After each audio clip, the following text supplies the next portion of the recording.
en lien avec le confinement et l'hybridation de l'enseignement. Donc c'est pour ça qu'on a souhaité en fait vous proposer ce thème-là. Aujourd'hui, c'est quelques éléments concernant 3 points. Le premier, c'est qu'est-ce que ça change au niveau du côté de l'enseignant?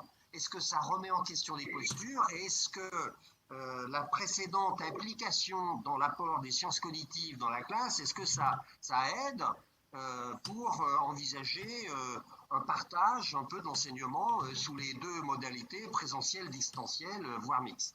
Premier axe.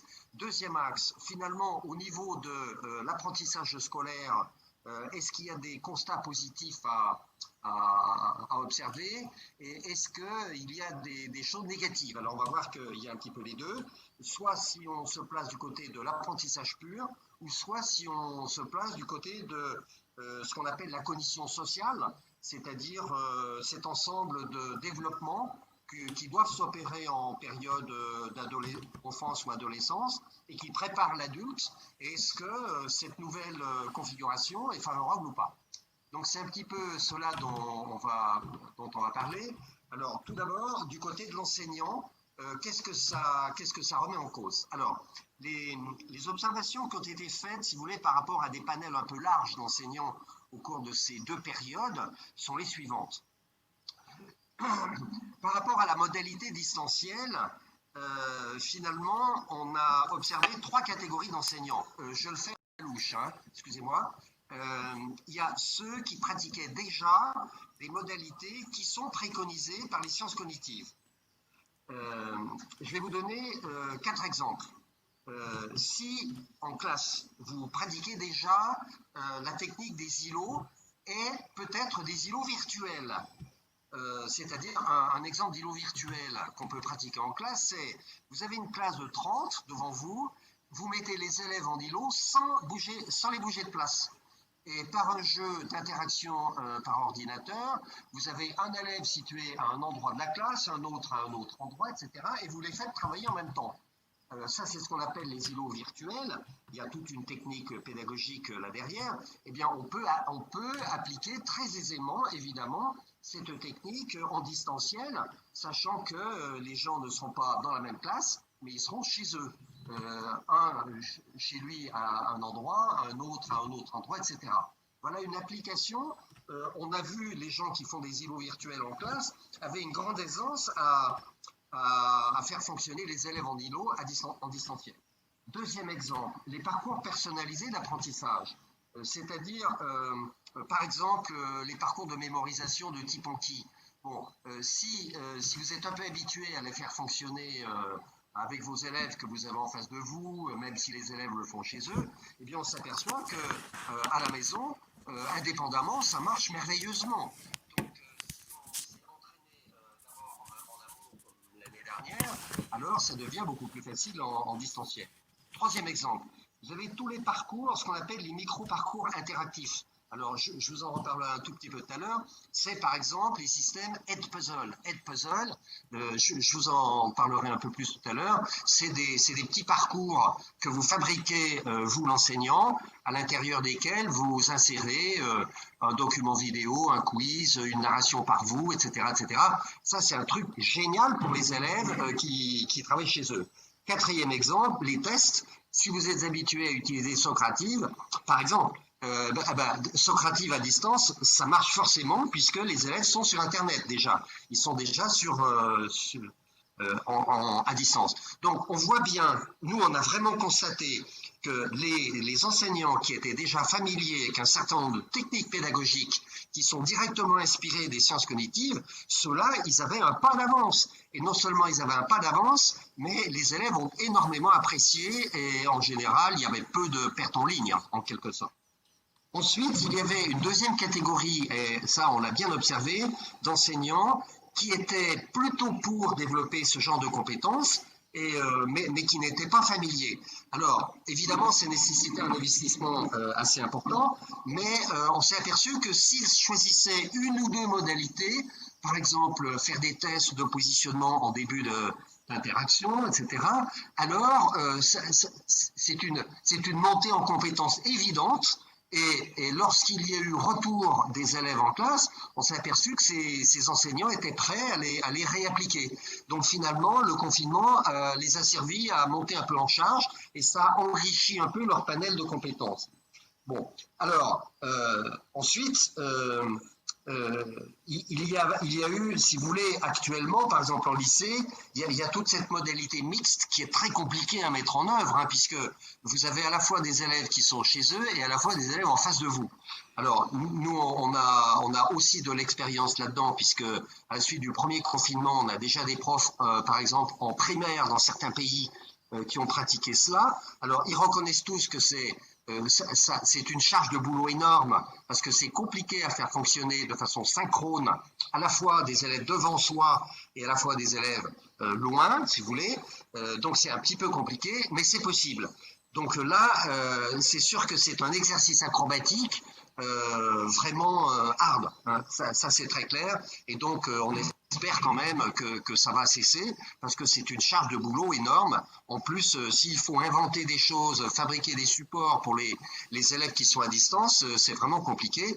Donc en tout cas pour le lycée, suite à l'intervention du président hier, on espère que le 20 janvier, on pourra régler cette affaire. Alors ensuite, il y a les élèves qui sont en présence. Alors là, j'ai des choses à vous dire qui sont un peu inattendues. Parce que, alors là, pour le coup, il y a eu des petites études qui sont relatives aux capacités inhibitoires. Alors, l'inhibition, on en a parlé précédemment. L'inhibition, c'est lorsque on essaye de réguler des gestes spontanés qui ne sont pas pertinents. Et les contraintes, les gestes barrières, etc., c'est une opportunité extraordinaire pour apprendre aux jeunes à maîtriser ces gestes. C'est-à-dire qu'en fait, contrairement au comportement spontané, mettre correctement son masque, le mettre bien sur le nez, se mettre à distance, se laver les mains, enfin, toutes ces choses-là, en tout cas chez les petits, on a observé que ça les obligeait à lutter, à combattre leurs réflexes personnels inadaptés. Et on est en plein cœur de ce que sont les capacités inhibitoires.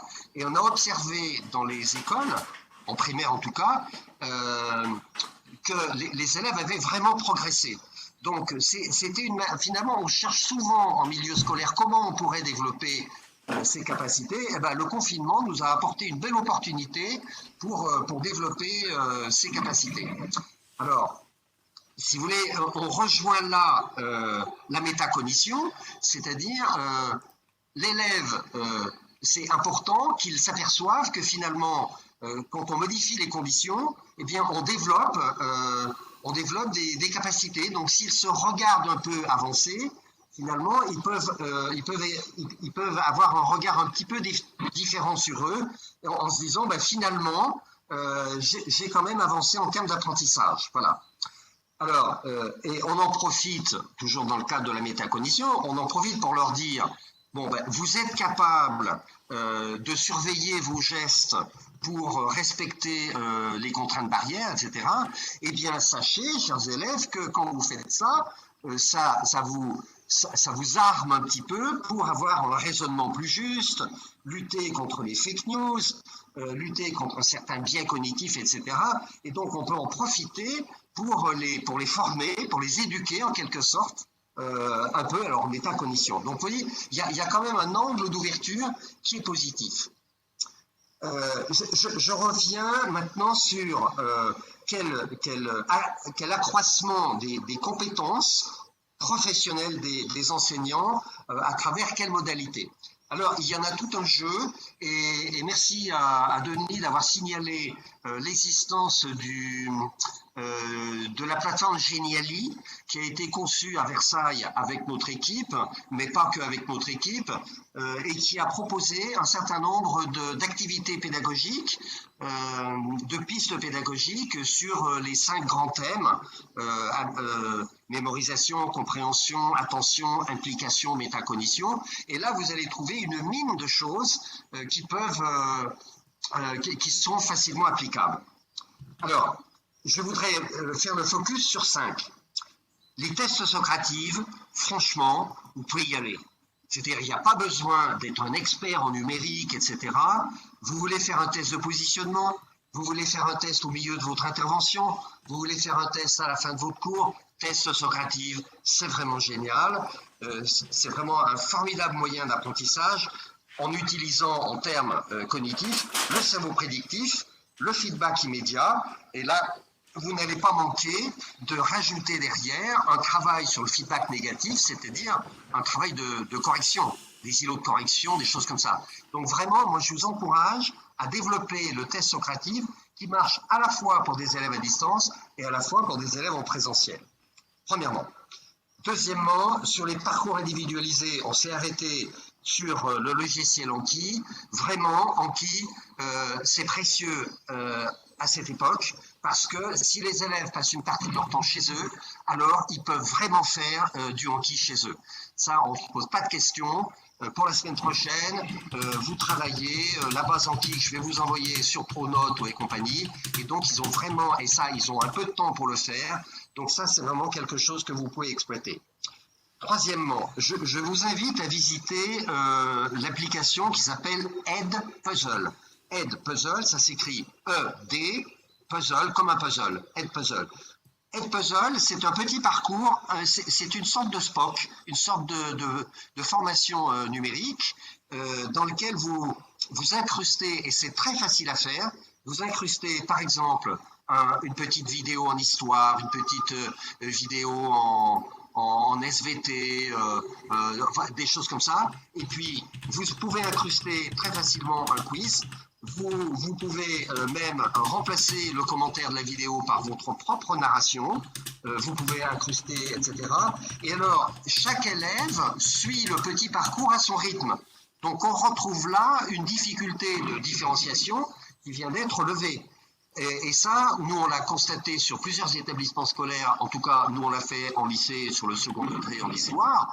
Et les élèves adorent. Ils adorent. Pourquoi? Parce que c'est vivant. Parce que ce sont des séquences courtes qui permettent de libérer la mémoire de travail. Et donc, on démonte un peu la complexité. Parce que les modalités sont différentes. Et parce que chaque élève le suit à son rythme. Donc, c'est vraiment une technique distanciel qui est vraiment impeccable. Voilà. En plus, le prof, il a la possibilité de suivre l'avancement des travaux de chaque élève. Donc, vraiment, je vous invite à découvrir cette appli qui vraiment donne de bons résultats. Autre exemple, les tests du genre cuisinière. C'est quiz-inière, voilà. Comme la cuisinière, mais c'est cuisinière. Alors ça, c'est plutôt valable pour des enfants, pour des jeunes, c'est-à-dire des publics un peu collégiens. Il y avait une question qui nous est remontée sur est-ce que le même outil peut servir également pour des élèves de niveaux différents, un CAP, un BTS. Là, vous avez un élément de réponse, c'est-à-dire que tout ne convient pas à tout le monde. Si Quizlet ou si un Padlet est très efficace, par exemple pour des élèves de BTS, pour un élève de niveau très inférieur, je dirais, c'est beaucoup plus compliqué. Donc on s'aperçoit bien que là, on peut moduler les différents outils en fonction des âges des élèves. Pour les ateliers d'îlots virtuels, je vous conseille le site qui s'appelle Framapad. Alors Framapad, ça s'écrit F-R-A-M-A-P-A-D, Framapad. Donc les élèves, depuis leur domicile, appartiennent à des petits groupes qui travaillent sur un enjeu collectif.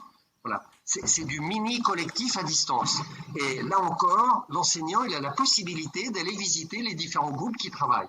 Alors ça c'est vraiment sympa. Voilà ce que je voulais dire sur. Alors il y en a bien d'autres. Hein. Sur le Geniali, vous allez trouver des choses sur la métacognition. C'est le moment peut-être de faire une petite enquête sur les élèves, comment ils travaillent chez eux, comment ils s'y prennent, etc. Donc ça, c'est vraiment des choses que vous pouvez faire facilement. Monter un petit calendrier de reprise avec des fiches mémo, c'est toujours possible. Imaginer un travail de correction sur les erreurs, ce qu'on appelle le feedback négatif, c'est vraiment aussi une bonne opportunité. Vous donnez un petit contrôle, etc. Vous demandez aux élèves ensuite revenir sur les erreurs qui ont été faites, soit seul, soit en petits groupes, ce qu'on appelle les îlots de correction. Donc ça, c'est vraiment quelque chose qu'on peut monter. Et puis, bon, j'avais noté plein de trucs, mais vous pouvez le voir sur le Geniali. Alors, je voulais dire 2 mots sur des choses qui ont été tentées dans beaucoup d'établissements, enfin beaucoup, dans quelques établissements, c'est la fabrication de petits MOOC, la fabrication de petits SPOC. Alors attention, quand on a des élèves à distance, l'ingénierie pédagogique du support, elle est différente de celle qu'on a l'habitude de faire quand on est en présentiel. C'est-à-dire que en fait, il y a 4 choses à bien avoir à l'esprit quand on monte une petite activité à distance. La première, c'est que, contrairement à ce que je suis en train de faire avec vous, il faut vraiment le maximum d'interactivité. C'est-à-dire une petite présentation de quelque chose, ça dure 3 minutes, une activité pour eux, une autre présentation, une activité pour eux. L'erreur, le piège, c'est vraiment le cours transmissif. Ça ne marche pas à distance. Donc, premier paramètre, l'interaction. Deuxième paramètre, n'hésitez pas à faire un test de positionnement au début. Vous allez traiter un chapitre, vous isolez 4 ou 5 questions, vous interrogez les élèves sur ces questions-là pour voir où ils en sont. Le test de positionnement début de chapitre, ça prend 5 minutes et c'est hyper intéressant pour les élèves. Troisième paramètre, les techniques de compréhension. C'est-à-dire, vous faites ce que vous voulez, évidemment, mais il est préconisé des activités d'explicitation et d'organisation des informations. Tout ce qui peut aller dans le sens de la compréhension de ce qu'ils sont en train de faire, tout ça, ça va dans l'acquisition et ça va dans le sens de la mémorisation. Ne l'oublions pas, compréhension, mémorisation, ça marche ensemble. Voilà. Et dans l'autre sens, et c'est le 4e paramètre, dans toute activité, ne pas oublier que l'acquisition du vocabulaire et du sens des concepts est fondamentale. Donc, si on loupe cette étape, alors on met un certain nombre d'élèves en difficulté. Et c'est là où vous pouvez introduire, surtout en modalité distancielle, vous pouvez introduire le prérequis. Vous envoyez avant un certain nombre de notions à acquérir. Voilà, les élèves acquièrent un certain nombre de sens de mots que vous allez utiliser, etc. Vous arrivez au moment de la séquence, test Socrative, est-ce que vous l'avez fait ou pas? Et le test Socrative est intéressant parce que vous avez les réponses des élèves. Donc vous pouvez voir les gens qui ont travaillé. J'ai terminé pour le premier axe. Deuxième axe, ça sera beaucoup plus court. Alors, du côté de l'apprentissage scolaire des élèves. Évidemment, ce qu'on a constaté, et dans certaines régions, au cours du premier confinement, c'était franchement dramatique, surtout au niveau des collèges, et ça, je ne vais rien vous apprendre, c'est qu'il y a eu un accroissement de la discrimination. C'est-à-dire pour des raisons de manque d'équipement, de difficultés à utiliser le numérique, avoir des conditions chez soi qui ne sont pas favorables, avoir une famille qui a un rapport un peu distancié avec l'enseignement, etc., l'environnement familial, eh bien là, on a vécu, et nous on a fait une étude approfondie sur la région Picarde, et on s'est aperçu qu'on avait vraiment perdu des élèves, quoi. Ils ont loupé leur début d'année suivante, en septembre. Donc là, comment faire pour arriver à résoudre un petit peu ça? C'est très très compliqué. En tout cas, ce qu'on a observé, et on a eu sur Nanterre un collège qui s'est livré à ça, tous les élèves ont eu une formation à l'utilisation des outils numériques. Tous les élèves savaient, alors merci, voilà, excusez-moi, j'ai oublié d'appuyer sur les flèches. Je parle et puis voilà. Donc, la formation à l'utilisation des outils, ça c'est vraiment indispensable. Et ne pas oublier qu'en distanciel, l'outil numérique ne se suffit pas à lui-même. Alors, je crois qu'on peut avancer encore du côté de l'enseignant. Alors, c'est très flou, je ne sais pas pourquoi. Je continue du côté de l'élève. Oui, alors, donc, je raccroche à la diapo. N'oublions pas qu'il y a une réflexion à avoir sur l'utilisation des écrans et du numérique. Et ce qui prime, c'est pas tellement le fait d'utiliser une application numérique, c'est le scénario pédagogique qui est derrière. Donc ça, c'est vraiment le résultat de toutes les analyses et méta-analyses qui ont été faites. Donc, par rapport aux écrans, d'abord savoir qu'il n'y a pas d'études qui démontrent les effets négatifs francs des écrans, non. Ce qui prime, c'est quand même le scénario pédagogique qui est fabriqué par le prof, c'est un peu tout ce que je vous dis depuis le début. Ce qui compte, c'est l'interactivité. Ce qui compte, c'est diminuer la complexité en découpant les séquences. Et puis, c'est le travail sur l'erreur avec donc ce qu'on appelle le feedback négatif. Donc ça, voilà. J'ai bientôt fini.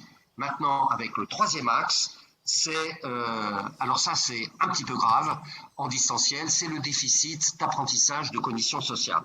Alors, la cognition sociale, c'est quoi? C'est tout cet ensemble de compétences, de relations à l'autre.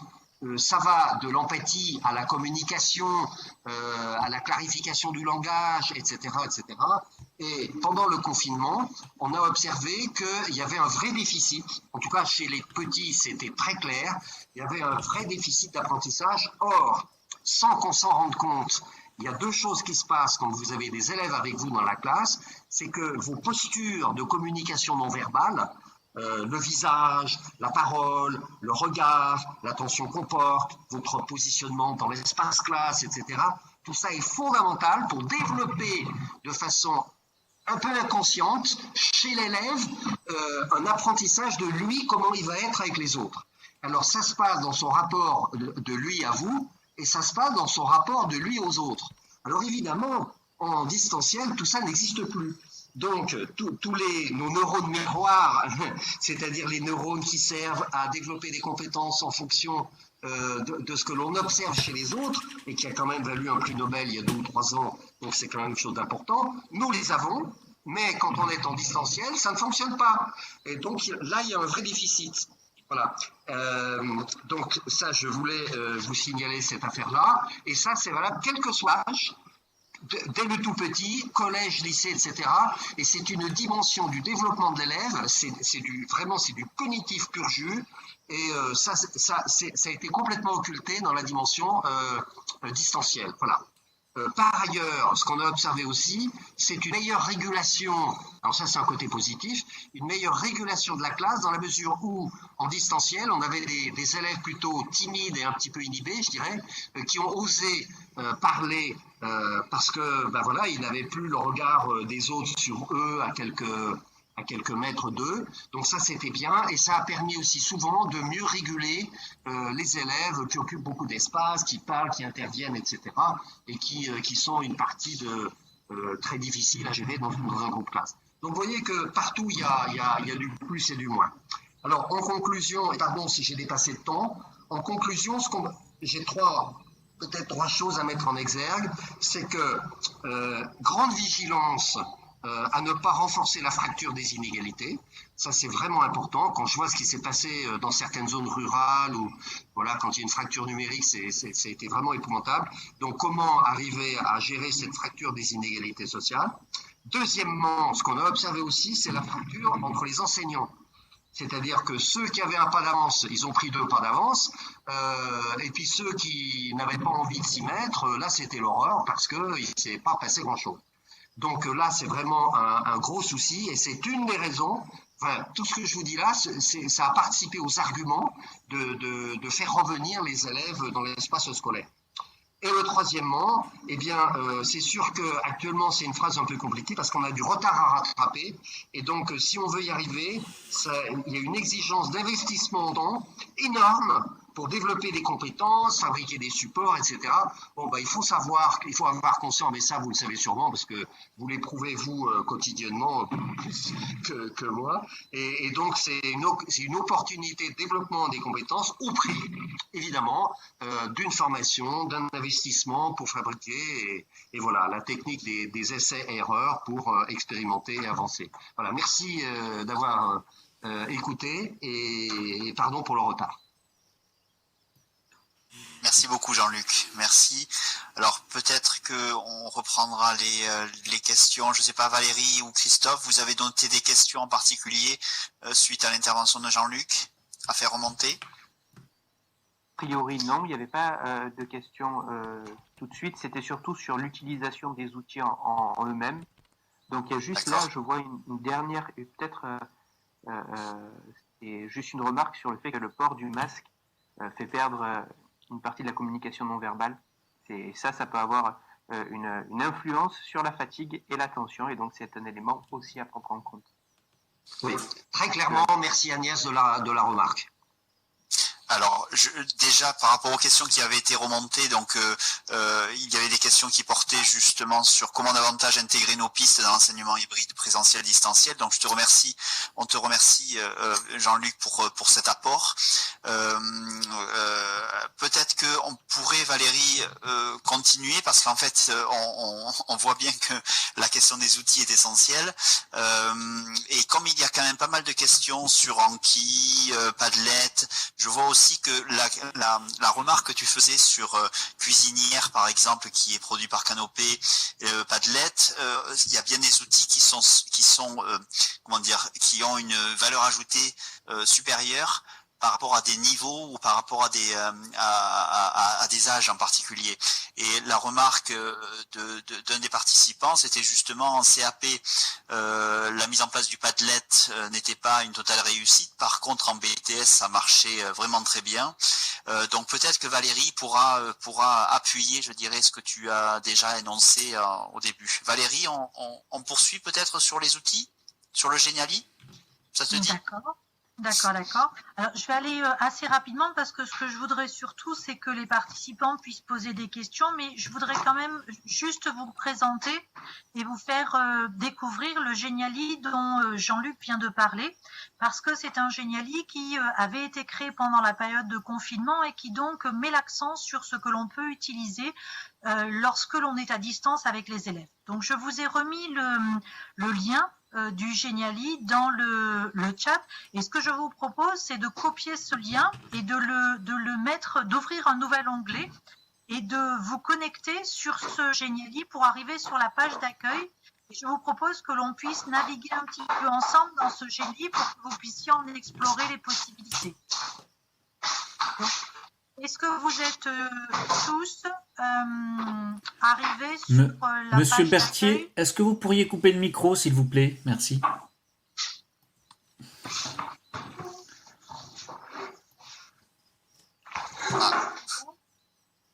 Oui, a priori, tout le monde est sur la page d'accueil. Ok, super. Donc, vous voyez que vous avez une page d'accueil avec un petit bouton Entrée. Donc, je vous propose de cliquer sur le petit bouton Entrée.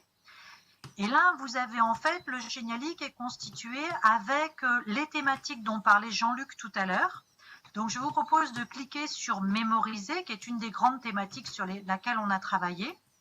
Et donc là, vous avez sur la gauche un certain nombre d'éléments. Donc, vous reconnaîtrez par exemple sur le premier, proposer des ensembles de questions-réponses en demandant aux élèves de répondre avant de vérifier. Donc, vous vous souvenez, ça renvoie à ce qu'on avait dit sur le cerveau prédictif, sur le fait qu'il fallait mettre en activité les élèves, etc. Donc, vous avez des grandes règles qui sont énoncées comme ça. Vous avez dessous deux petits pavés où vous avez niveau 2 et niveau 3, où on vous propose en fait d'autres éléments ou d'autres conseils par rapport à la mémorisation. Et puis, vous avez dessous 3 pavés avec des exemples d'outils, des témoignages et pour aller plus loin. Alors, je vous invite par exemple à cliquer sur une fiche mémo où vous allez voir un exemple de fiche mémo que l'on peut faire en collège en physique-chimie. Donc, vous le voyez, ça vous ouvre un nouvel onglet. Et donc, vous avez la présentation avec un certain nombre de liens sur ce qui est proposé en fait dans cette fiche mémo et en lien avec un parcours qui a été fait par rapport aux élèves. Donc, vous pouvez maintenant, c'était juste pour vous montrer un exemple de ce type d'outil. Donc, vous pouvez fermer cet outil et revenir donc sur le Geniali. Vous avez donc aussi proposé des témoignages.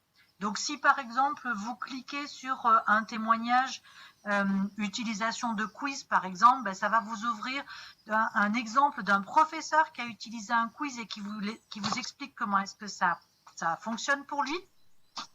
Donc, une fois que vous avez lu les témoignages, vous pouvez en haut à droite cliquer sur Retour, qui vous renvoie sur la page correspondant à la mémorisation.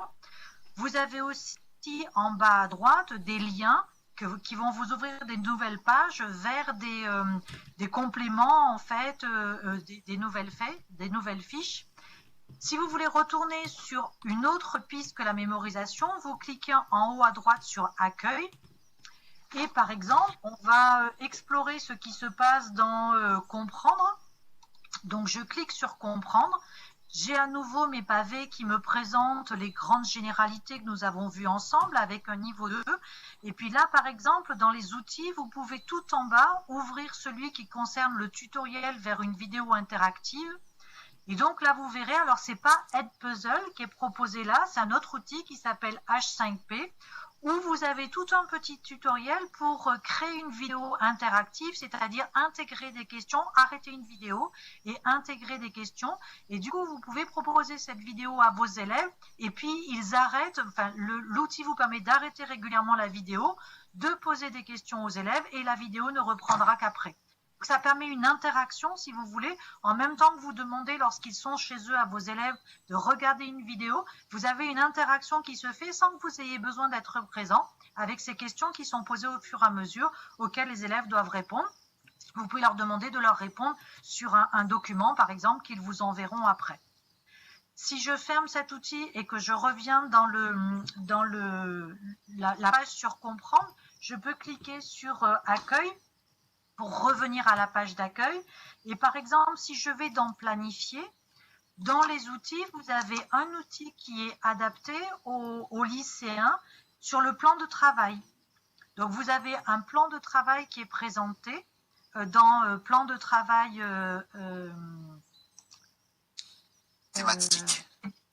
thématique, voilà. Et puis, dans plan de travail pluridisciplinaire, vous avez aussi comment est-ce que les professeurs peuvent s'organiser entre eux pour donner, lorsqu'ils sont à la maison, aux élèves du travail à faire sans que les élèves soient complètement perdus. Voilà. Si on retourne dans l'accueil et qu'on va dans Attention, être attentif, vous avez une petite fiche outils qui vous présente Atoll, donc dans Apprendre à devenir plus attentif, donc que vous pouvez utiliser avec les élèves sur les éléments de base en fait par rapport à l'attention. Si on retourne dans la page d'accueil et qu'on va dans Transférer, on a pour aider au transfert, on a des exemples d'aide au transfert. Et dans l'explicitation des attendus, on a des exemples d'attendus, qu'est-ce que l'on peut présenter aux élèves comme attendu par rapport à un cours de maths en collège. Et si je retourne encore une fois sur la page d'accueil et que je vais dans s'auto-réguler, on va avoir un certain nombre d'outils que l'on peut utiliser avec les élèves, qui sont des outils de métacognition.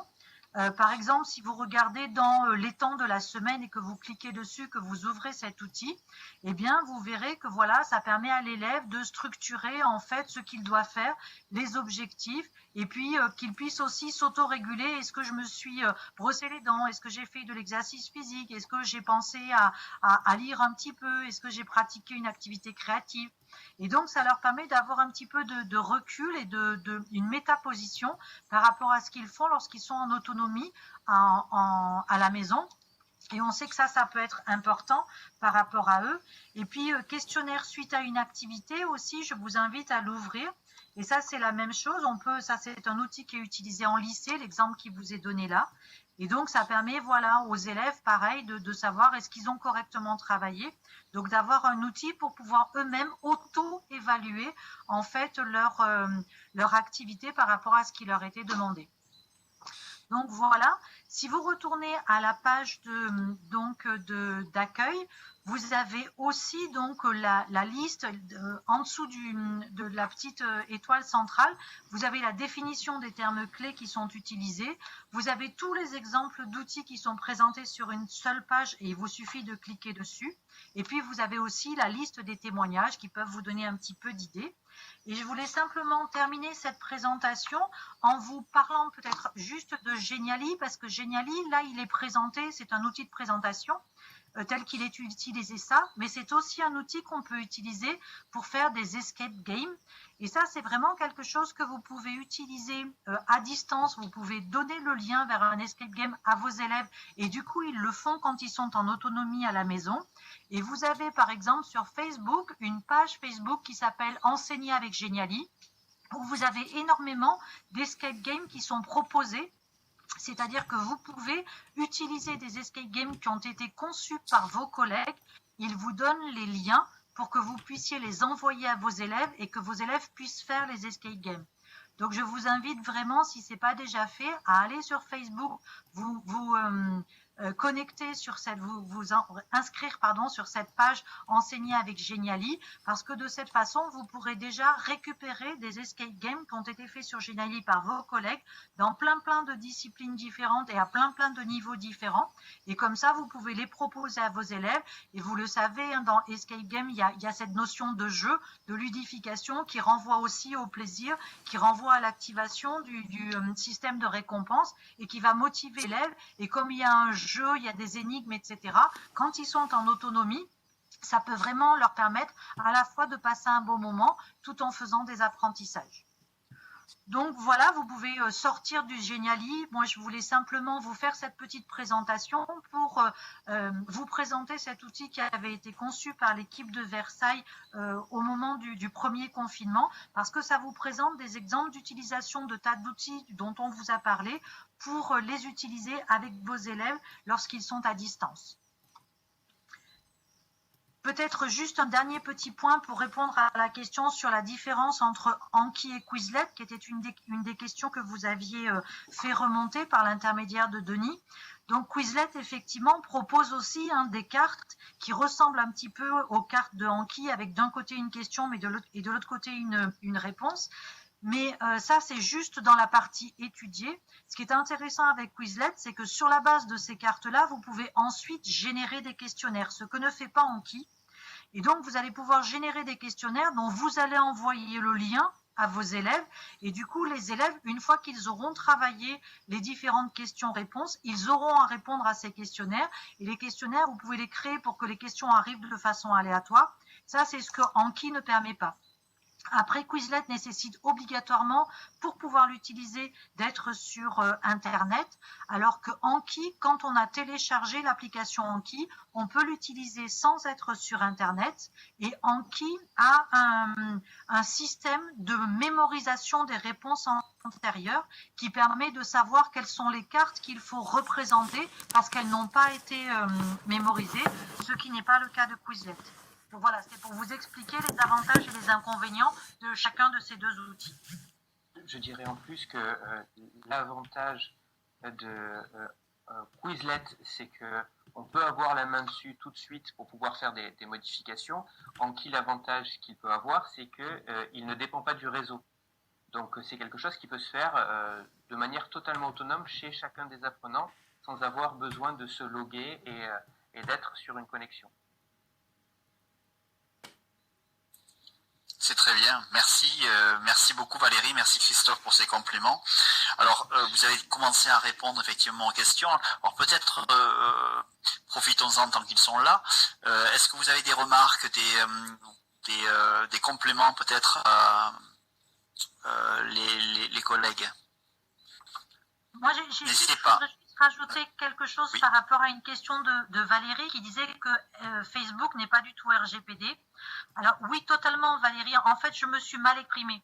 Ce que je vous proposais, c'est que vous en tant qu'enseignant, vous alliez sur Facebook pour rentrer en fait dans le groupe des professeurs qui sur Facebook proposent des outils sur Geniali qu'ils ont créés. Mais en fait, après, vous allez envoyer le lien de Geniali et non pas de Facebook à vos élèves et c'est sur Geniali qu'ils vont rentrer et pas du tout sur Facebook. Facebook, c'est juste pour pouvoir échanger avec les collègues qui ont créé des games sur Geniali pour qu'ils puissent vous donner l'accès à leur Geniali pour que vous puissiez les utiliser avec vos élèves. Et je pense que ce qui est intéressant aussi, c'est que plus que d'utiliser les ressources faites par d'autres, c'est aussi de pouvoir voir comment eux ont construit, comment eux ont utilisé l'outil pour pouvoir mener cet escape game-là, précisément, pour vous en inspirer et peut-être faire quelque chose qui collera beaucoup plus avec ce qui vous intéresse. Mais voilà, c'est au moins de ne pas partir de zéro, de pouvoir l'utiliser tel quel ou de pouvoir partir d'une base que vous allez ensuite adapter. Très bien. Est-ce que vous voulez prendre la parole? Est-ce que certains ont des questions un peu plus précises suite à cette intervention? Non? Alors peut-être à ce moment-là, est-ce qu'on revient il y avait des questions que vous aviez posées, par exemple Hélène Bénis, sur la métacognition. Est-ce qu'on répond à ces questions et on fait un peu un tour de bilan intermédiaire de vos projets peut-être? Qu'est-ce que vous en pensez? Ça vous va? Alors, la question d'Hélène était, voilà, je la lis, nos séances de métacognition pour tous nos élèves de 6e et de 3e se mettent en place. D'après vous, vaut-il mieux privilégier en amont un temps d'échange avec les élèves sur comment apprendre ou leur donner les informations des sciences cognitives et échanger ensuite? Voilà, une première question. Et deuxième question, comment former des collègues intéressés en peu de temps? Quel choix dans la multitude d'informations? Qui veut répondre? Alors, le problème, Denis, c'est que, je ne sais pas si ça a été le cas pour tout le monde, la première question, j'ai eu une coupure sonore, j'ai pas entendu la question. Alors, je vais la reprendre, d'accord? Je vais la relire. Voilà, ça portait sur la métacognition. Donc, Hélène parlait justement donc des séances qu'elle mettait en place, qu'elle comptait mettre en place pour ses élèves de 6e et de 3e. Et elle se pose la question, faut-il mieux privilégier en amont un temps d'échange avec les élèves sur comment apprendre ou leur donner les informations des sciences cognitives et échanger ensuite? Alors, je me permets de prendre la parole, hein.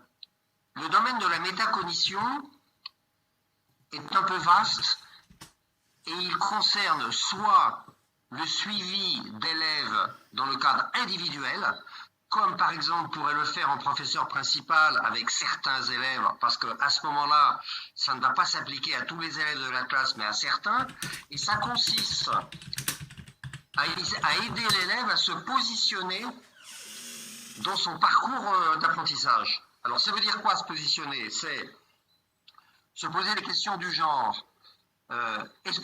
L'élève se dit, est-ce que j'ai un profil adapté à ce que je vais faire? Est-ce que j'ai des biais cognitifs que je traîne comme des gamelles? Mon père était agriculteur, est-ce que je suis capable d'envisager de faire des maths pour faire je sais pas quoi? Les biais socio-cognitifs du genre, les maths c'est pas bon pour les filles, etc., etc., il y en a plein. Se positionner, c'est aussi avoir confiance en soi. C'est-à-dire, est-ce que j'ai des ressources personnelles pour pouvoir arriver à faire ce qu'on me demande?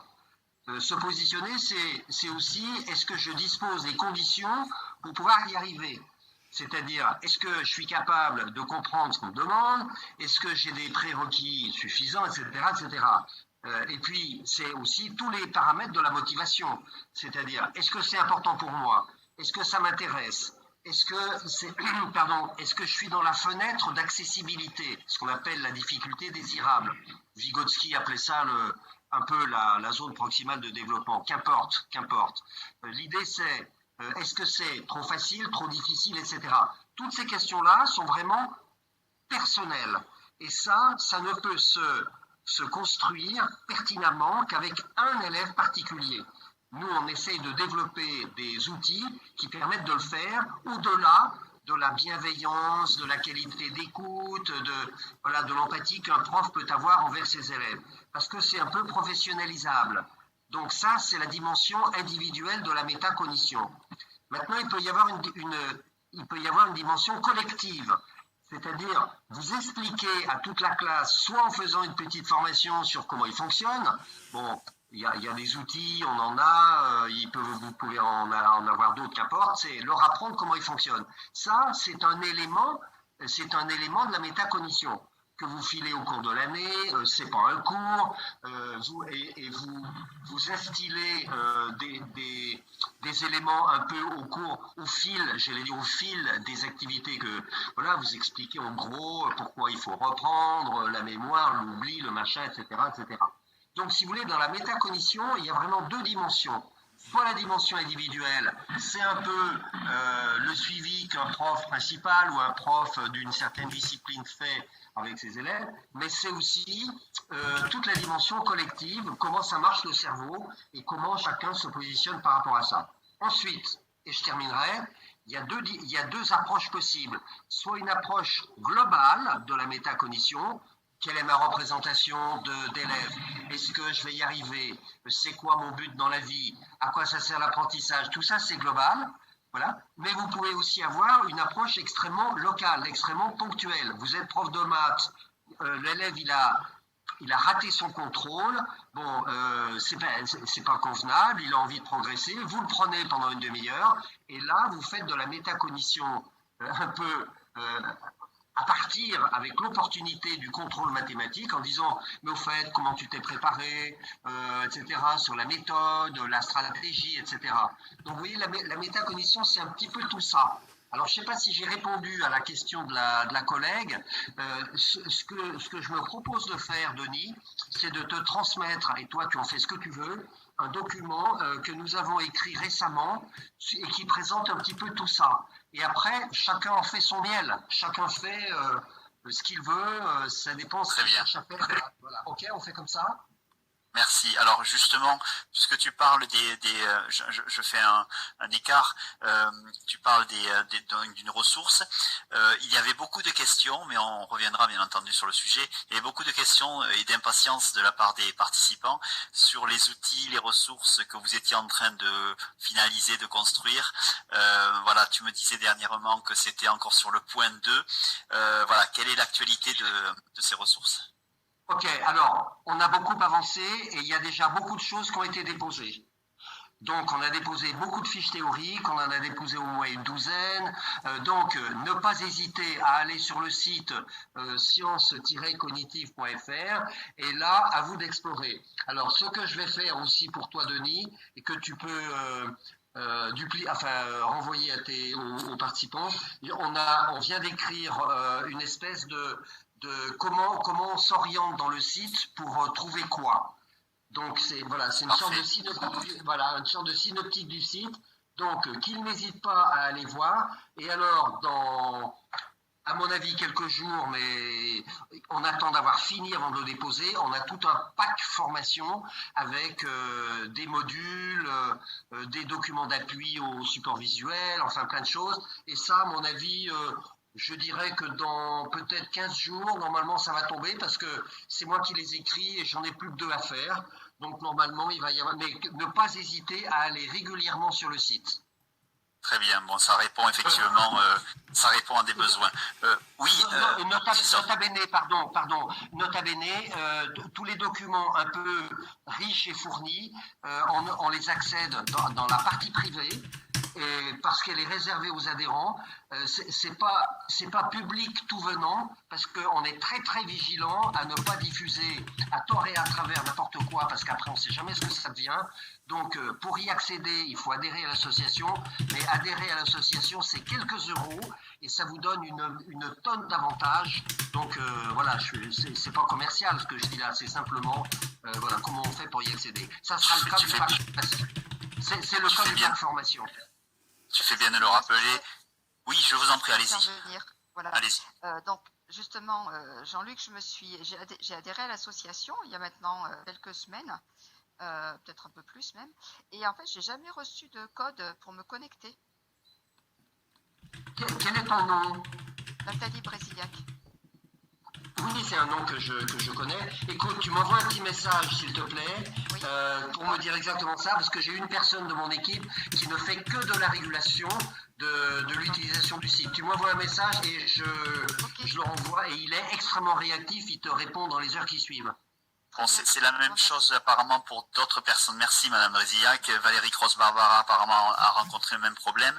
Il y a déjà juste, je mentionnais aussi le retour de Jacques Giraudot qui a utilisé les diaporamas mis à disposition et il les trouve très bien. Il a écrit super. Très bien. Alors, je ne sais plus où j'en suis. Est-ce que Christophe ou Valérie, vous voulez compléter ?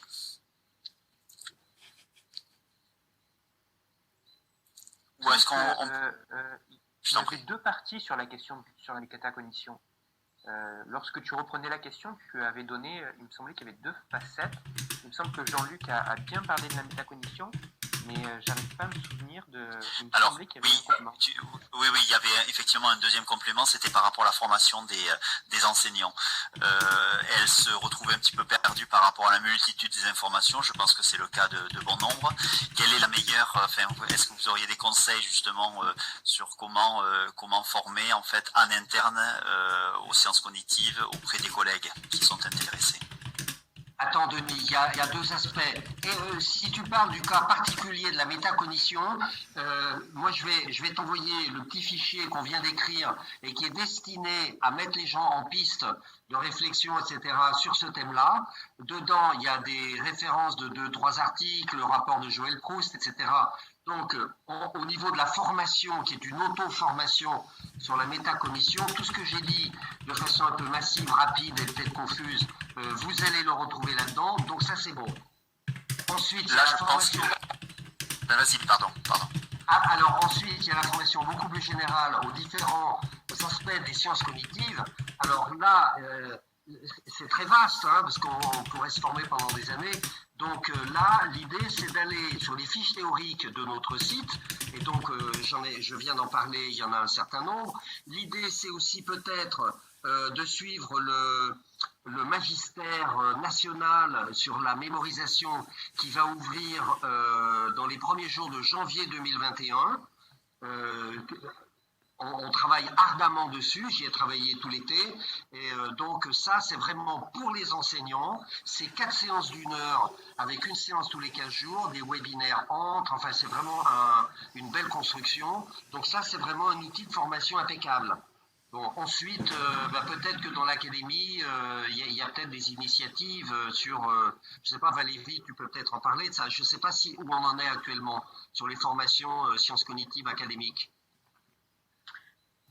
Je ne sais pas ce qu'il en est de l'académie d'Aix-Marseille, puisque moi je suis sur Montpellier. Il faudrait peut-être voir ça avec Isabelle, puisque c'est elle qui pilote ce champ-là. Ce que je sais en tout cas sur Montpellier, c'est que nous, on a totalement mis en veilleuse les formations, étant donné la surcharge de travail qu'ont à l'heure actuelle les professeurs en lien avec la continuité pédagogique. Donc on se dit qu'ils ont vraiment une charge de travail trop importante pour qu'on leur propose des formations en plus. Oui, la formation sciences cognitives de façon un peu générale, nous, notre site, il sert à ça. Hein. Il sert à faire de l'auto-formation.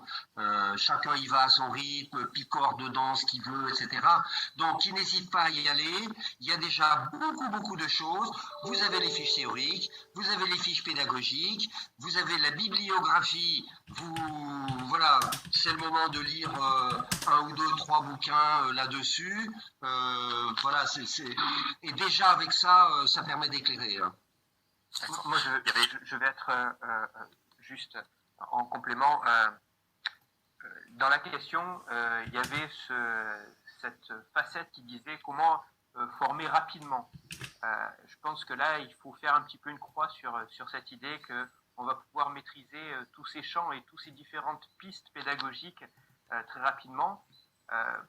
On peut, je pense, assez facilement se retrouver noyé en voyant tout ce qu'on peut faire, tous les champs, toutes les fonctions cognitives auxquelles on peut s'intéresser. Peut-être que former, c'est rentrer par une porte, s'intéresser à un aspect bien particulier, creuser certaines pistes d'abord et ensuite élargir. Former rapidement, je ne pense pas que ce soit possible. Et en fait, la formation, vous l'avez eue, mais ce n'était qu'un démarrage en réalité, puisque vous continuez toujours à vous former, à aller plus loin sur tous ces aspects. Commencer par les ressources mises sur le site, c'est déjà un point. Et puis vous aussi, vous êtes des relais. On a mis à votre disposition tout un tas de ressources. N'hésitez pas, vous aussi, à faire ce relais et à partager ces ressources. C'est déjà un premier point.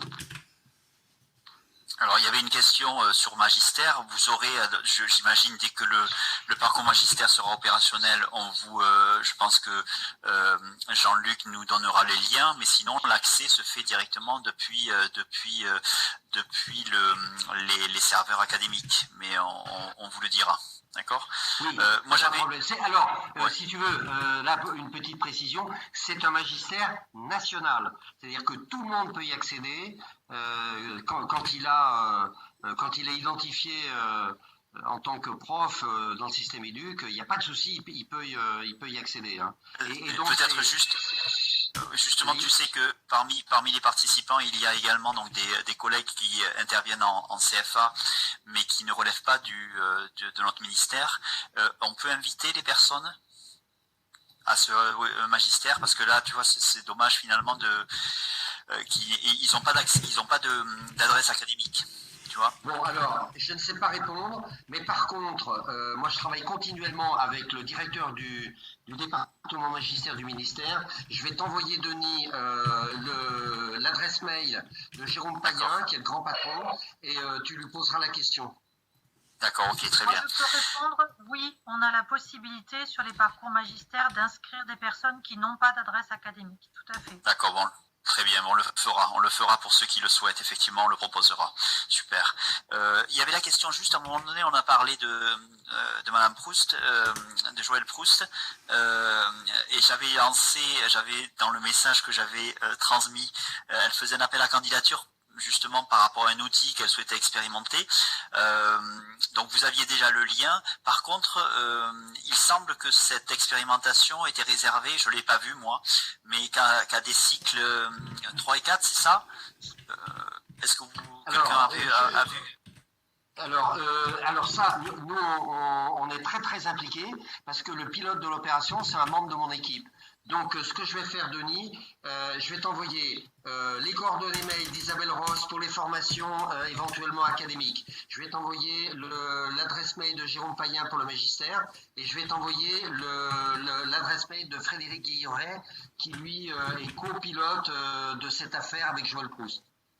D'accord. Parce que là, ce serait vraiment intéressant qu'un maximum d'entre vous puisse expérimenter, justement, comme c'est pour ça que je vous l'avais envoyé, en fait. Est-ce que, j'imagine que ça rentre totalement dans le cadre de vos projets. Est-ce que certains d'entre vous, les collègues, sont déjà inscrits ou ont eu des difficultés pour s'inscrire? Vous pouvez prendre la parole ou me laisser combler. Allez-y. Oui. J'ai pas trouvé en fait où il fallait s'inscrire. Je vous avais mis le lien. Et il y avait normalement l'inscription.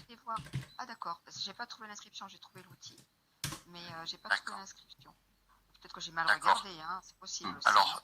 Bon, écoutez, je retournerai voir. Je sais pas qui s'exprime, mais la personne qui s'exprime, si vous avez un souci, envoyez-moi un petit message et moi je relaye et je vous envoie vers la personne. Ok. Ok. Je regarde, il est 19h18, on s'était fixé jusqu'à 19h30. Est-ce qu'on profite peut-être de ce temps-là, peut-être pour vous écouter par rapport à aux difficultés que vous pouvez rencontrer actuellement dans la mise en œuvre de vos projets, peut-être? Chose qu'éventuellement vous n'avez pas fait remonter encore jusqu'à maintenant. N'hésitez pas, c'est du temps que l'on souhaite vous consacrer. Oui. Je peux prendre la parole, Valérie Cross-Barbara. Je suis en télétravail depuis 3 semaines, maintenant, 3 semaines, oui, avec mes élèves. Et donc, je travaille beaucoup avec les outils numériques. Et en fait, un peu avec la visio, parce que je pense que c'est compliqué avec une classe de 35 et même en demi-groupe, 17 ou 18, c'est compliqué. Et du coup, je les bombarde d'activités. Je reprends le terme qu'a utilisé un de mes élèves qui trouvait que je les bombardais d'activités. Et en fait, ils réclament des visios. Enfin, certains réclament des visios. Sauf que je vois pas comment on peut gérer des visios à 17 ou 18 pour avancer, quoi. Donc, je suis un peu embêtée. Là, j'ai l'impression d'être... je fais beaucoup d'outils numériques, tout ce que vous avez décrit là et d'autres. Donc, ça convient à certains, mais certains veulent des visios. Mais je vois pas comment animer une visio avec les 17 ou 18 élèves en même temps, en fait. Alors, je vais essayer de répondre à votre question. Je vais vous demander de patienter 30 secondes et je vais vous faire intervenir quelqu'un qui pratique la visio avec des groupes, y compris de 30. Ne quittez pas, je reviens immédiatement. Il a tout sous la main, ce Jean-Luc. Il a surtout une Laurence sous la main. C'est ça. C'est ça.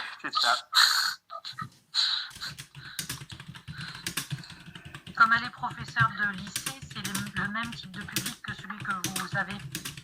Ouais, et le professeur d'histoire, c'est ça, d'histoire-géographie? Oui, tout à fait. C'est ça, d'accord. Il manque de contact finalement aussi, Madame Cross-Barbara. Il manque de vous voir. C'est pour ça qu'il réclame la visio. Oui, mais ce dont parlait Jean-Luc, Oui, c'est la vrai, commission je pense que- sociale est extrêmement importante. Eh oui. hein. Vous êtes toujours Je là? pense en effet que c'est Oui, plus de cet ordre-là. Oui. Voilà, on est à votre écoute. Oui, eh ben, c'est nous qui allons être à votre écoute. Est-ce que la personne peut reprendre sa question? Merci. Donc je disais que depuis 3 semaines maintenant, je suis en télétravail avec mes élèves. C'est une classe de STMG en première, une classe de 35 élèves, très agitée comme tous les STMG. Je suis plutôt satisfaite de ce que je mets en place à distance avec l'usage de pas mal d'outils numériques. Donc ça marche plutôt pas mal, sauf que quelques élèves, en effet, ont besoin de contacts sociaux et disent « Ah mais non, mais il nous faut des visios ». On a l'impression de devoir toujours faire des activités et en fait ça nous manque le cours, faites des visios. Donc j'aurais dit que j'allais essayer, mais je vois pas comment gérer, j'ai du mal à imaginer comment gérer une visio aller d'1 heure, même avec un groupe de 17-18. Je vois bien un petit quart d'heure ou une demi-heure de régulation pour discuter, mais pas pour travailler ou enseigner. Donc là je suis un peu coincée sur cet aspect-là. Moi, je suis enseignante en histoire-géographie dans le lycée, donc j'ai pratiqué la classe virtuelle pendant tout le confinement, entre le mois de mars et le mois de juin. Donc j'ai utilisé donc l'outil de classe virtuelle du CNED, qui est assez facile donc à manipuler pour les élèves et puis pour les enseignants. Donc il faut créer un compte sur le CNED pour pouvoir ouvrir la classe virtuelle. Ensuite, il suffit Tout ça c'est fait, c'est vraiment l'animation de la classe virtuelle. J'ai mon compte, ils ont leur compte, mais pour l'instant j'étais vraiment sur les outils numériques parce que je ne vois pas comment animer une classe virtuelle avec une classe de STMG. Voilà. D'accord. Alors moi, j'ai continué à utiliser les outils numériques que j'utilisais, donc je commence toujours la séance par un petit peu de testing, donc avec Socrative, donc ils ont l'habitude, donc on commence avec un partage d'écran, par faire du testing. Donc ça c'est possible de le faire aussi avec les élèves, hein. Donc ça c'est une possibilité. Après ça suppose bien sûr de préparer des supports avant pour pouvoir construire le cours avec eux avec la classe virtuelle. Donc de partager avec donc le CNED, on peut aussi partager des documents, hein. Donc on prépare en amont, bien sûr, il faut que ces documents soient très très bien préparés, bien balisés, et puis ensuite on peut faire le cours avec du partage d'écran, hein, tout simple, en intégrant, si on veut, pendant tout le cours, après des systèmes de quiz aussi, toujours avec Socrative, c'est pas mal. On peut aussi les faire travailler en îlot virtuel avec la classe du CNED. Donc on peut leur prévoir des petites activités plus courtes en les regroupant, enfin en les faisant travailler par îlot. Moi, ce qui marchait très bien, parce que je trouvais que c'était pas forcément, enfin l'outil classe CNED là, c'était pas suffisant. J'ai fait moi avec Framapa du travail de coécriture. Par exemple, sur la méthodologie de bac, hein, sur analyser un document en histoire, répondre à une question problématisée.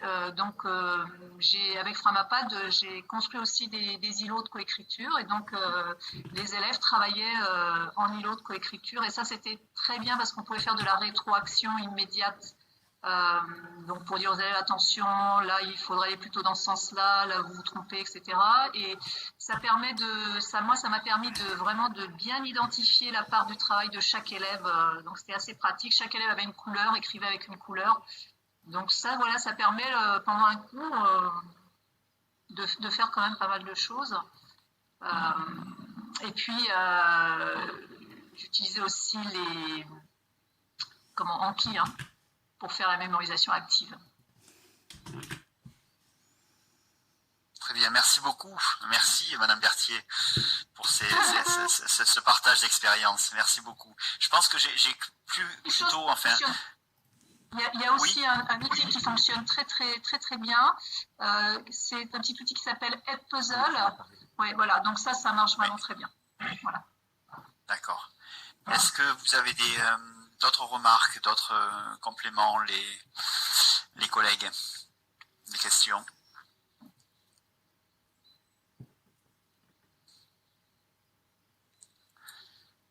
Non?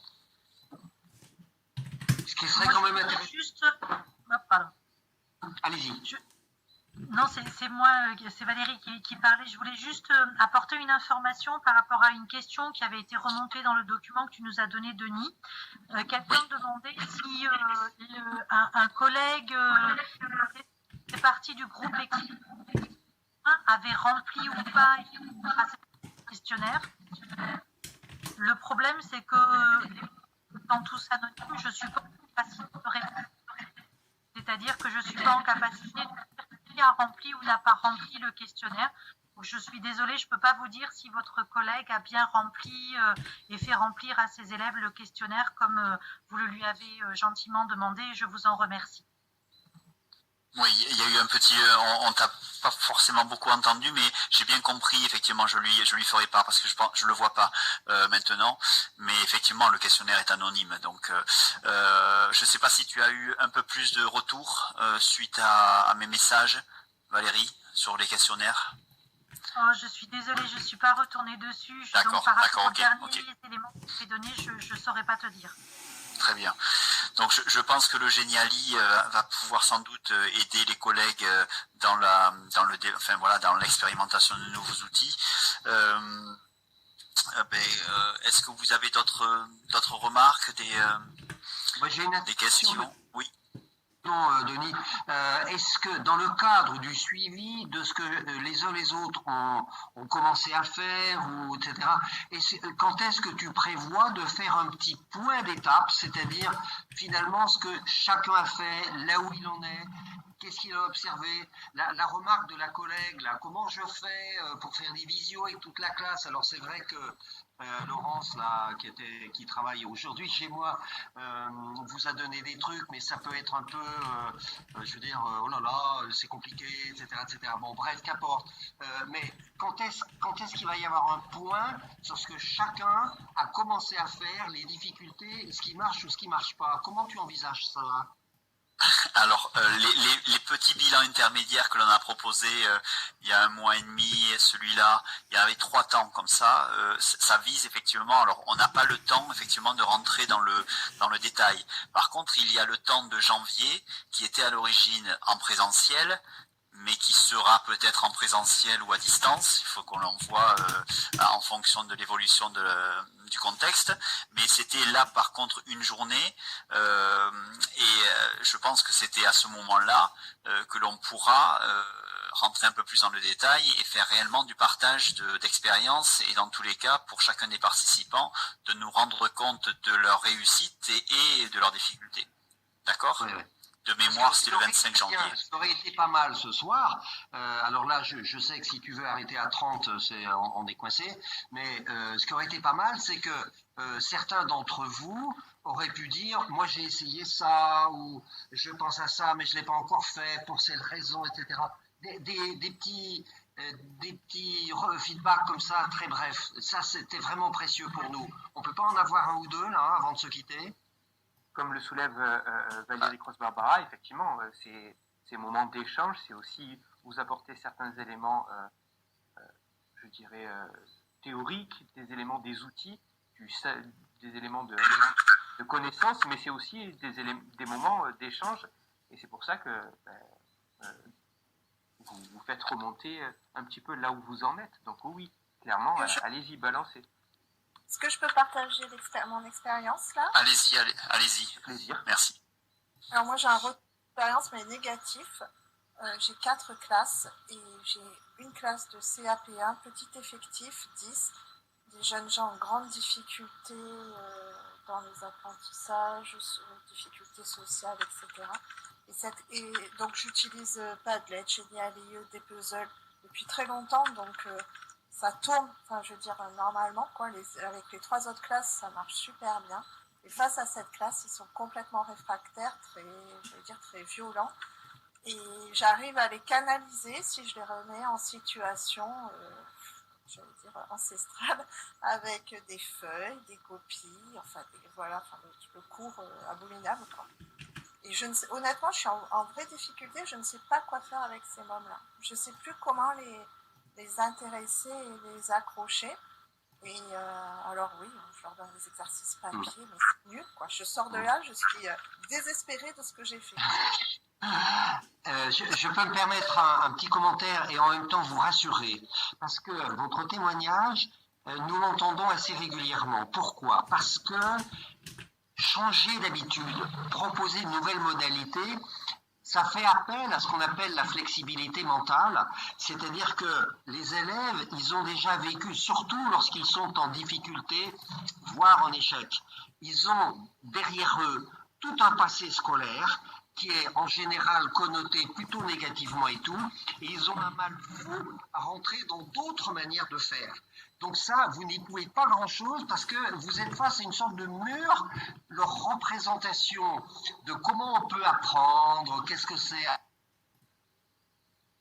apprendre, ça sert à quoi d'apprendre, c'est vraiment bloqué. Donc vous êtes en face de peut-être la plus grande difficulté à opérer un changement. Donc c'est assez normal. Alors, si la seule solution, c'est de revenir à des choses très classiques, parce que c'est ça qu'ils ont connu, c'est ça leur repère, etc., eh bien, écoutez, c'est pas la peine de se taper la tête contre les murs. Avancer avec les autres, avec des choses nouvelles, etc., mais il n'y a pas trop à s'étonner psychologiquement de cette difficulté, si vous voulez, à franchir le changement. Donc, c'est un peu normal. Alors ne soyez pas désespérés, faites, voilà, vous comprenez. Mais ça, si vous voulez, ce que vous évoquez avec des CAP, on le rencontre beaucoup dans le monde de la formation professionnelle d'adultes. On a exactement le même problème. Il y a, si vous voulez, plus on a fait d'études, plus on a l'esprit ouvert, etc., plus on est apte au changement. Et l'inverse est vrai, hélas. C'est vraiment compliqué. Non mais j'entends, mais le retour, c'est... Ils ont l'impression qu'on ne travaille pas. S'ils n'ont pas leur papier, leurs feuilles, s'ils n'écrivent pas nettement, j'allais dire, ils ont l'impression qu'ils ne travaillent pas, donc ça leur va. Ouais. Leur représentation est bloquée, bon, et voilà, c'est comme ça. Hein. Mais c'est pas grave, hein, ne soyez pas désespérés. Faites comme vous le sentez. Par contre, avancez là où vous sentez que c'est possible d'avancer. Oui, non, mais bon, si vous aviez je sais pas, j'ai tenté, quoi. Ouais. C'est jamais. Ouais. Est-ce qu'il y a d'autres? Est-ce qu'il y aurait un témoignage? Madame Veracci, Madame Brézillac. Oui, il y avait Jacques Giraudot, mais il est parti. Il faisait remonter justement que lui utilisait WooClap comme outil.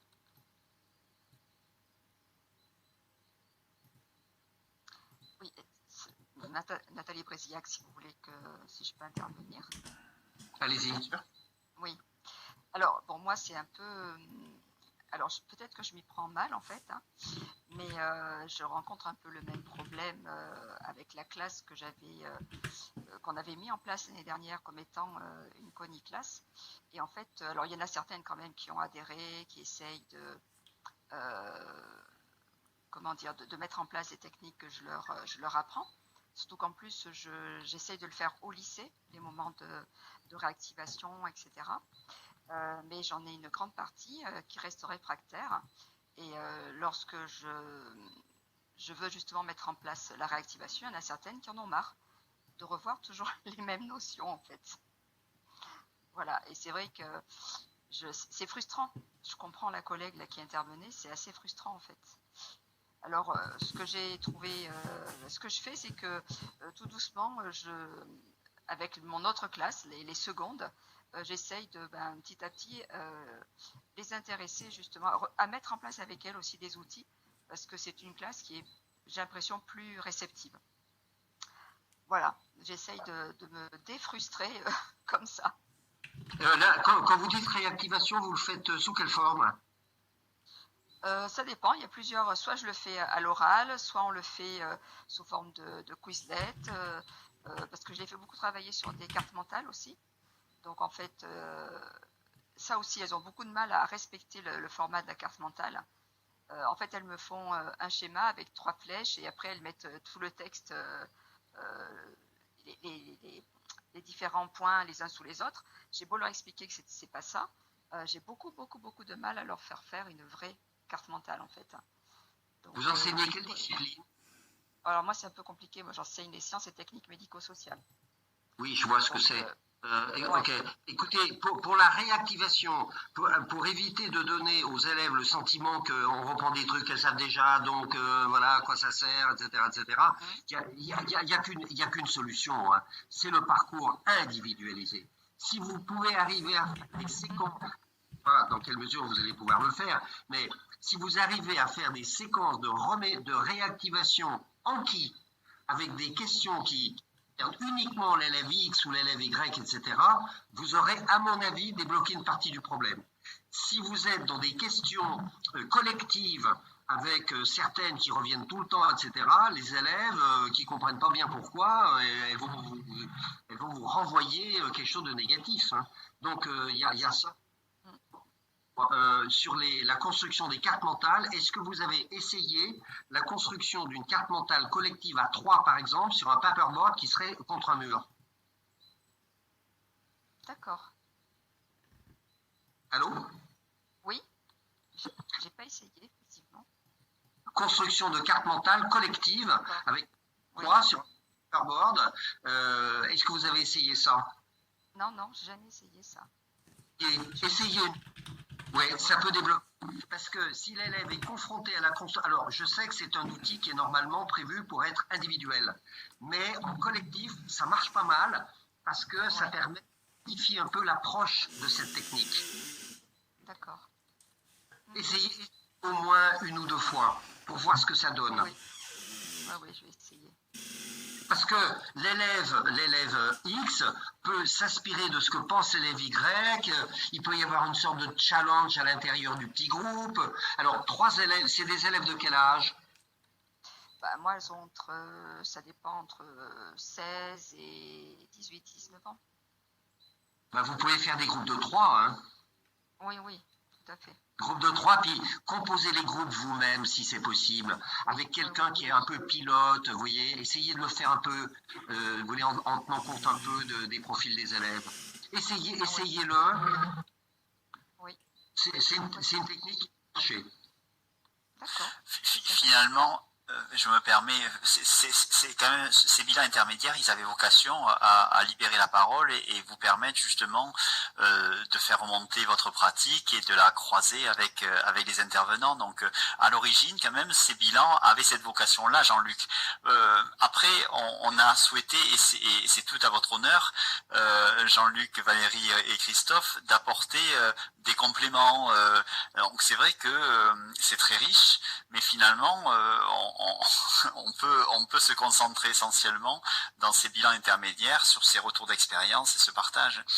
Mais bon, j'ai regardé la date, c'est le 18 janvier, donc je pense qu'on fera ça à distance parce que la date ne sera pas encore, c'est le 25 de mémoire, la date de déconfinement complet, je crois. Enfin bon, bref. Ouais, bon, le 20. Très bien, mais écoutez, oui, j'ai vu que certains utilisaient Valérie Cross-Barbara, utilisaient Kahoot également. Enfin voilà, donc je pense que n'hésitez pas, parce que vous entendez Jean-Luc, il a besoin, et j'imagine aussi Valérie et Christophe, ils ont besoin aussi de ces retours. Donc n'hésitez pas à le faire même sous forme d'un message. Je pense que je le mettrai dans tous les cas dans le prochain message. Faire des retours comme ça, juste par écrit, ou n'hésitez pas. C'est vrai que c'est important pour eux, et vous avez bien entendu aussi leur volonté de vous accompagner, de vous donner des pistes. Il me revient quand même de clôturer parce qu'il est 19h40 et je tenais donc à vous remercier. Vous êtes peu nombreux au final. On n'a pas atteint, vous étiez à peu près 12, il y avait 22 inscrits. Bon, je peux comprendre effectivement aussi la difficulté. Maintenant, donc merci à Pierre-Yves d'avoir enregistré. Alors on va pas forcément, enfin on coupera sans doute, je couperai certaines parties, mais c'est vrai que c'est intéressant de pouvoir le le mettre à disposition des collègues qui n'ont pas pu se libérer ce soir. Merci Valérie pour ton intervention sur le Geniali. Je pense que beaucoup, s'ils ne le connaissaient pas, vont y aller. C'est vrai que c'est énorme, c'est énorme le contenu. Et puis merci Jean-Luc pour ton intervention et Christophe pour tes remarques. Tu n'as pas parlé de tes podcasts, mais quand on est en auto-formation, je pense que c'est aussi utile de se nourrir de tes podcasts. Merci encore. Je ne sais pas si le mot de la fin, je le donne à... on fait un Christophe, Valérie et Jean-Luc. Allez, à vous. Donc j'en profite. Effectivement, c'est quelque chose qui est très important pour nous, que vous puissiez nous faire remonter ce qui marche pas. Mais ce que je dirais, et ce qui est vraiment très, très intéressant avec le travail que tu fais, Denis, c'est que tous ces éléments sont mutualisés. Donc, plus que de nous les faire remonter, en fait, vous les faites aussi remonter à vous.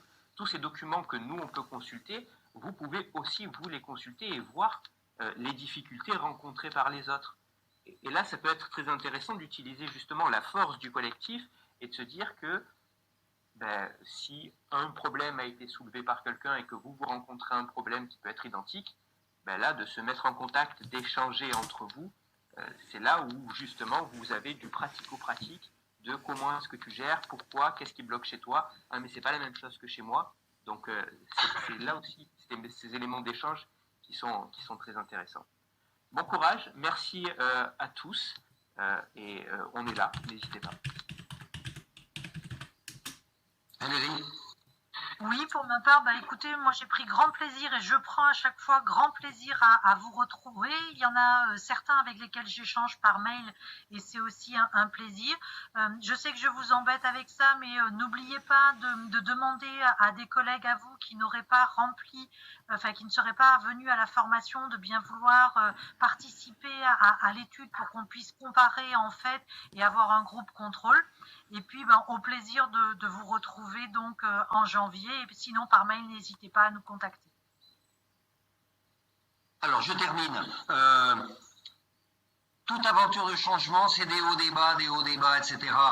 Donc, il y a des choses positives, il y a des choses déprimantes, il y a des choses décevantes, etc. C'est normal, ça fait partie de l'aventure. Ce que je veux dire, c'est que c'est vraiment la condition avec laquelle vous allez vous avancer, mais avec laquelle aussi le collectif avance. C'est-à-dire que sans vos essais, sans ce qui est difficile avec la classe de CAP, etc., les élèves qui rechignent et tout ça, c'est comme ça qu'on arrive à débloquer les choses.